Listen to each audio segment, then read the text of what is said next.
Today's lesson is Meet Me Under the Cherry Tree, the Japanese practice of hanami.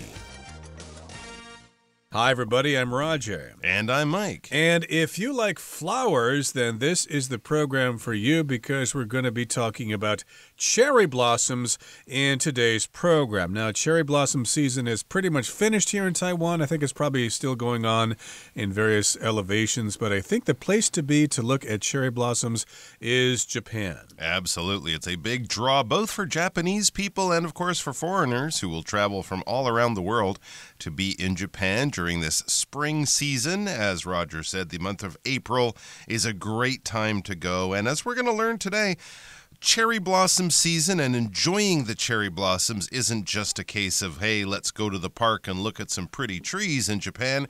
It is a whole almost festival, I guess you could say, with many different activities for young and old, family and friends. Everyone can get into hanami, which we're going to find out all about in our article. Meet me under the cherry tree, the Japanese practice of hanami. Each spring, a patchwork of pink and white cherry blossoms blankets Japan. This lovely phenomenon draws huge crowds to participate in the popular tradition of hanami. 大家好，第一部分介绍名词 blossom， 它的意思是果树的花。例如 The trees were covered in beautiful blossoms. 树上开满了美丽的花朵。或者As the month of May began, the apple trees were covered with white blossoms. 5月开始时，苹果树上开满了白色的花朵。接着看到名词 phenomenon， 表示现象。例如 The northern lights are a strange and beautiful natural phenomenon. 北极光是奇特又美丽的自然现象。或是 Earthquakes are a natural phenomenon. 地震是自然现象。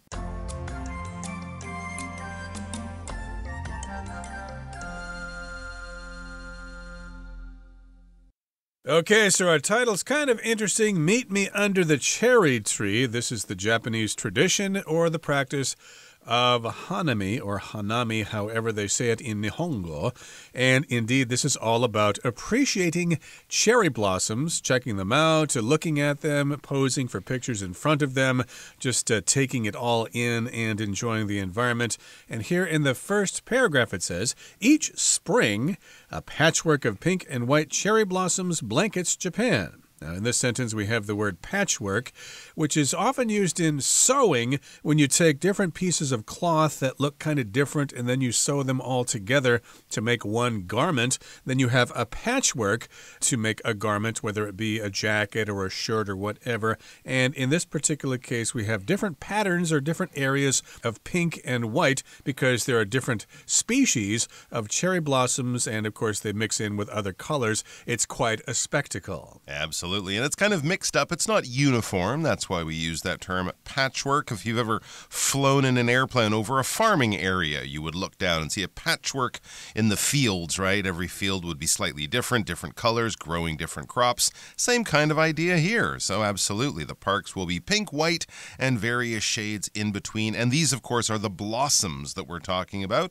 A blossom is just basically the pretty part of a flower. So when we think of a flower and as it opens, it has those beautiful, colorful petals, and they will be around the central part. That whole thing is the blossom. So when we think of a flower, we're kind of cutting out the green stem and the leaves, and we're just thinking about the beautiful part, the colorful part, the part that the bees are interested in. That, of course, would be a blossom. And we can also use this as a verb. When a flower opens and looks at its most beautiful, we would say it is blossoming. And it says this lovely phenomenon draws huge crowds to participate in the popular tradition of hanami. Yes, you might experience traffic jams in the parks, or at least the roads around the parks, because it is a lovely phenomenon, but it does also draw huge crowds of both locals and visitors.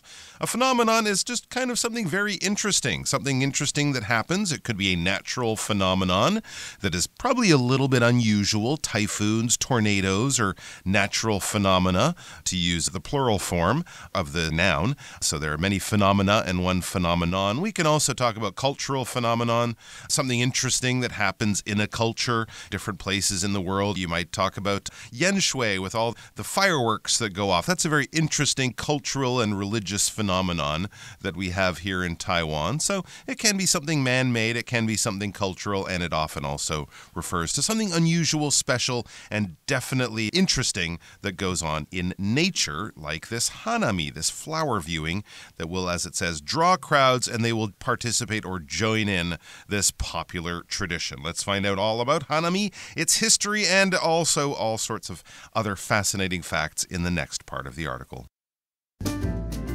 Hanami, which means flower viewing, is a cultural practice that started during the Nara period, 710 to 794. Japanese elites of the time were curious about Chinese culture and began emulating the Chinese people's springtime habit of admiring blossoms.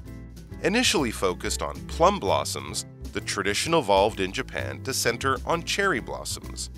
The fleeting beauty of cherry trees in spring perfectly matched the Japanese concept of mono no aware.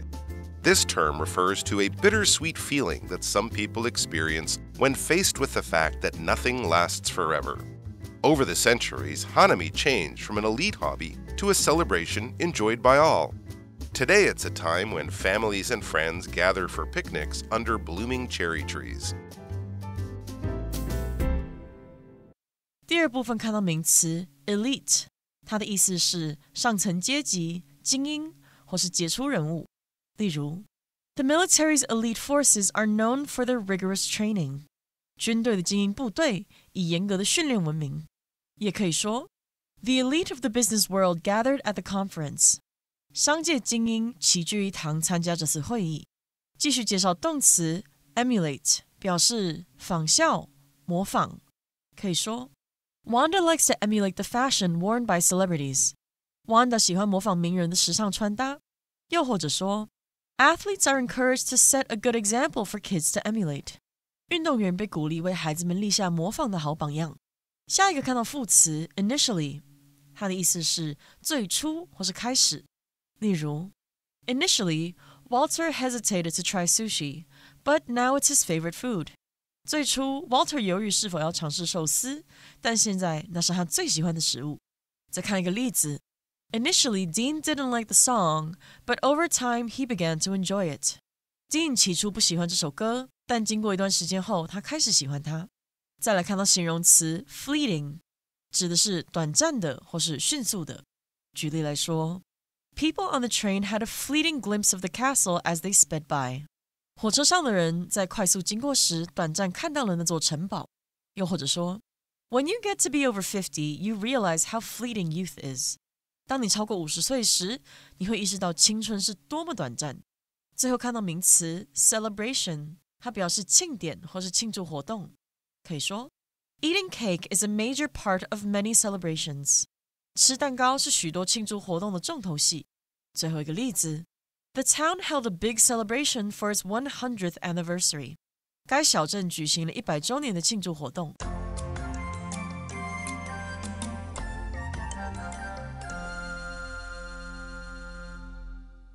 Okay, here's the next part of our article for today. It begins by saying hanami, which means flower viewing, is a cultural practice that started during the Nara period, which lasted from 710 to 794. Okay, so this term means flower viewing. I know hana means flower and mi means to look at something, and so that's what it means. It means looking at flowers, flower viewing, and it started quite some time ago during the Nara period. Of course, if you're familiar with Japanese history, you'll know different periods of their history, and they are called different names. Like in Chinese history, of course, we've got the Tang Dynasty, the Song Dynasty, stuff like that.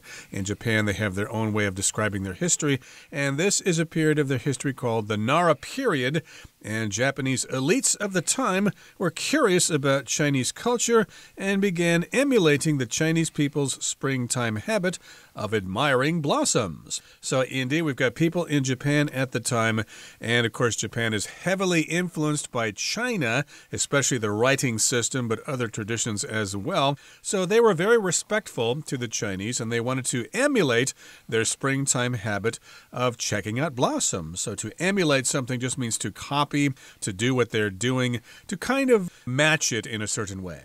Absolutely. You're matching, you're copying, and you're doing it with a certain sort of respect and reverence. The younger brother might emulate the older brother if the older brother is an athlete and a big star in school or something like that. You kind of look up to a person and try to model them, copy them in some kind of way. As Roger said, the Chinese at this time had a very powerful empire, and so it made sense. The Japanese elites, the elites of the society would be the top people, the rulers, obviously, the most wealthy, the most educated. When we think of elites today, we think of business leaders, cultural leaders, political leaders, and that kind of thing. So this could have been the shogun, the samurai, the emperor, of course, and other nobles and stuff like that. They were kind of copying and emulating, as it says, the Chinese people's springtime habit of admiring these beautiful blossoms. So they had similar blossoms or similar flowers in China that they would go out and admire and look at and enjoy during the spring months. Initially focused on plum blossoms, the tradition evolved in Japan to center on cherry blossoms. So any lovely flower will do, I guess, is what we're learning from this. So initially, at first, in the beginning, when we use that word, we're talking about how things were at the beginning or at first, and then there's also the idea that then they changed after that. So initially, I lived in Kaohsiung, but after a year or two, I moved to Taipei, or something you could say. So at first, it started with plum blossoms.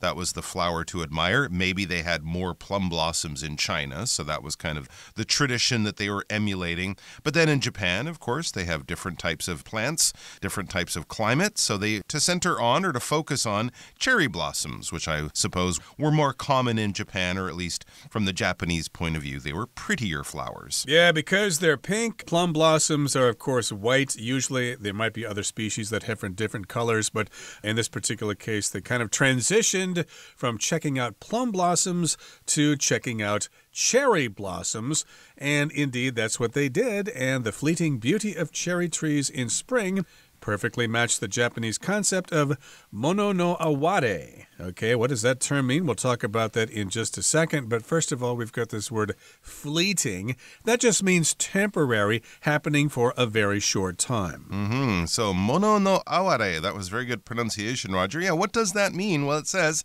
exactly in the next sentence, this term refers to a bittersweet feeling that some people experience when faced with the fact that nothing lasts forever. Ooh, isn't that true?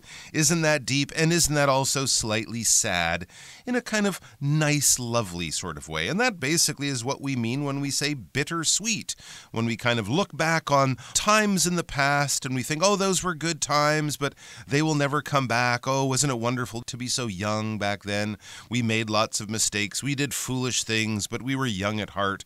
We had all sorts of our future in front of us. So that feeling of bittersweetness that comes when people experience some great beauty, but they also realize, they accept the fact that this beauty is fleeting, or as it says, nothing lasts forever. These flowers will be lovely at this time of year, but in a few weeks, or even in less time than that, they will be gone. And isn't that lovely, but also sad at the same time?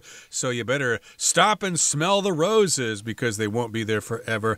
And over the centuries, Hanami changed from an elite hobby to a celebration enjoyed by all.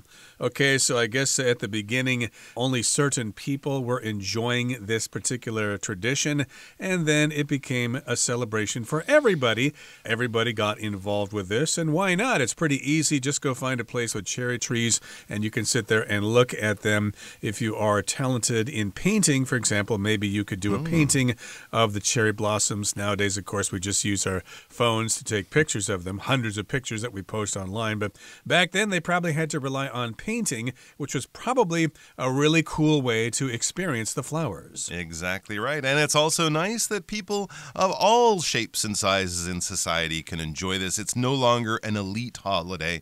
It is now a celebration enjoyed by all. And a celebration is some kind of gathering where people will get together to enjoy something together, to honor something together. You could think of a birthday as your own personal celebration. We have religious celebrations like Chinese New Year, of course, has some religious elements, Christmas, Easter, things like that. We can have celebrations big that the entire nation will join in, or small that are very personal to just you, your family, and your friends. But people get together to have a good time. In this case, normal people were doing it. So your average farmer, peasant, city worker would also be joining in this lovely tradition. And today it's a time when families and friends gather for picnics under blooming cherry trees. So yes, you'll get out there on a maybe slightly cold day. Maybe you'll need a ground sheet or a blanket to sit on. The ground could be a little damp, I suppose. But you'll bring together all your friends and family. You'll get some great food, maybe have a little barbecue out there, and you'll enjoy the nature. You'll enjoy also the end of winter and the beginning of spring and summer, while also looking at this wonderful canopy of beautiful cherry blossom trees that are blooming overhead. And there you can see we were using bloom to talk about the flowers themselves. As I said, bloom can also be used as a verb, and here's the adjective form. The trees are in bloom, or they are blooming cherry trees. Okay, let's move on now to the third and final paragraph. We will listen to it first. The timing of Japan's yearly cherry blossom season varies, but it generally kicks off in the south in late March. As temperatures rise, the pink wave pushes northward. Major cities like Tokyo and Kyoto typically experience peak bloom around the end of March or the start of April. In contrast, Hokkaido's cherry trees usually blossom in late April or early May. All right, the third paragraph begins by saying, the timing of Japan's yearly cherry blossom season varies, but it generally kicks off in the south in late March. So you have to have your timing right. Timing just refers to when you go. You don't want to go too early. You don't want to go too late. If you're playing baseball, for example, and you're swinging the bat, you need to have good timing. You can't swing too early. You can't swing too late. You have to swing at the right time, and you need to know where to go to see the cherry blossoms. You might go to some place and they'll say, oh, sorry, sumimasen. The flowers bloomed last week. You missed them all. That would definitely be a very big disappointment. But of course, since Japan is a long country that stretches from north to south, it kind of gives you a few opportunities. You might even be able to sort of move your way up the island. But it says it generally kicks off or begins in the south in late March. I think, Roger, you were saying that March is the time in Taiwan. Or February or even January. Oh, wow. Yeah. So there you go. So with the warmer weather that we have down here, and as you would find in places like Okinawa and Kyushu, the southern parts of Japan, the cherry blossom season will start a little bit earlier. And then maybe if you jump in an airplane or wait a few months and then jump in an airplane and fly off to northern Hokkaido, Sapporo, places like that, you might find them still blooming in May or even into June because, of course, those northern places will see the temperatures rise a little bit later. But it says, as temperatures rise, the pink wave pushes northward. So there we go, moving from the south of Japan to the north over a month or two. Northward, just meaning in a northerly type of direction. Maybe not moving exactly to the north, but definitely moving more to the north than you are to the east, west, or south. So it's moving northward, it's moving to the north. And major cities like Tokyo and Kyoto typically experience peak bloom around the end of March or the start of April. Okay, so they're going to have blooming or bloom around the end of March and the beginning of April. So, of course, you might want to go to Tokyo or Kyoto, but it seems like everybody wants to go to Kyoto these days. They're even trying to keep tourists out of certain parts of Kyoto, so expect big crowds if you go to Kyoto at that time. Interesting. Good tip. In contrast, it says Hokkaido's cherry trees usually blossom in late April or early May. So that would be Your last chance, I guess, if you've been a little bit busy in the spring or you missed all the other times that the cherry trees were blooming further south, you have one last chance to see them, I should say, if you hit Hokkaido in late April or early May, or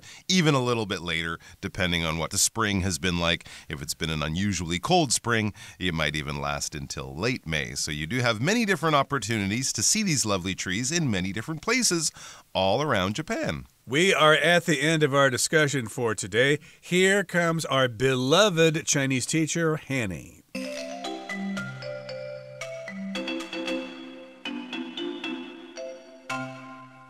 各位同学大家好，我是 Hanny。 我们来看今天的文法重点。课文第二部分提到奈良时代的日本精英效法华人春天赏花的习惯。那起初呢，主要是赏梅花，这项传统在日本逐渐演变为以樱花为主。那文中它用 center on cherry blossoms 来表达以樱花为主。 center 当动词，它是指以什么为中心，使什么注意力集中于点点点。那它可以当及物或不及物用。之后呢，可以接介系词 around、round 或是 on 或是 upon。那我们以下介绍几个常见用法，可以表达以什么为中心，像是 something center around 或是 round on 或是 upon 再加名词。那另外一个句型是 somebody center something around, round, on 或是 upon 再加名词。至于被动用法则会是 be centered around, round, on 或是 upon 再加名词。举例来说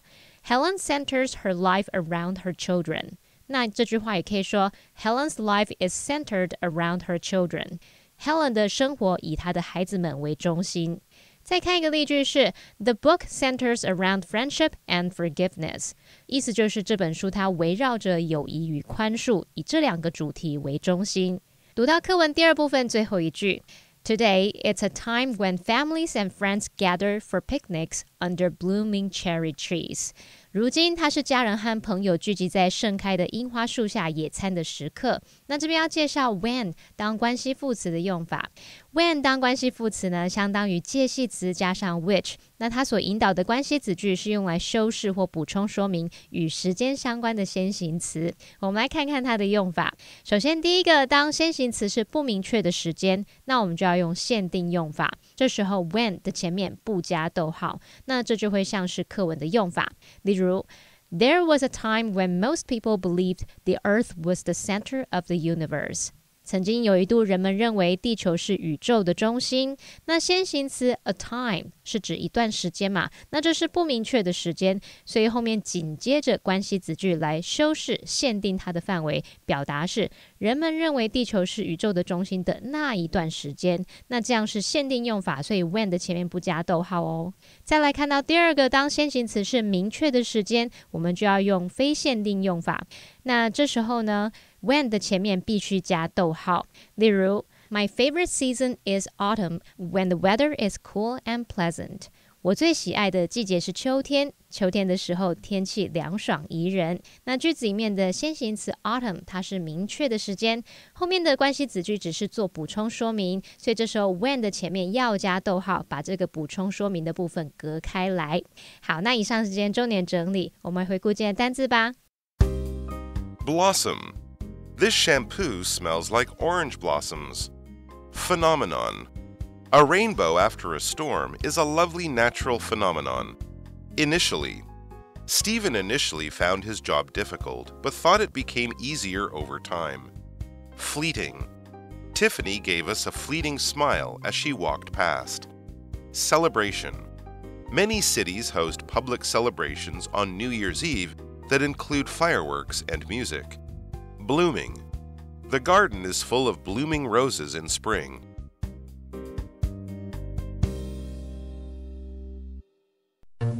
Well, that brings us to the end of another edition of our program, and please make sure you join us again next time. From all of us here, I am Roger. I am Mike. See you next time.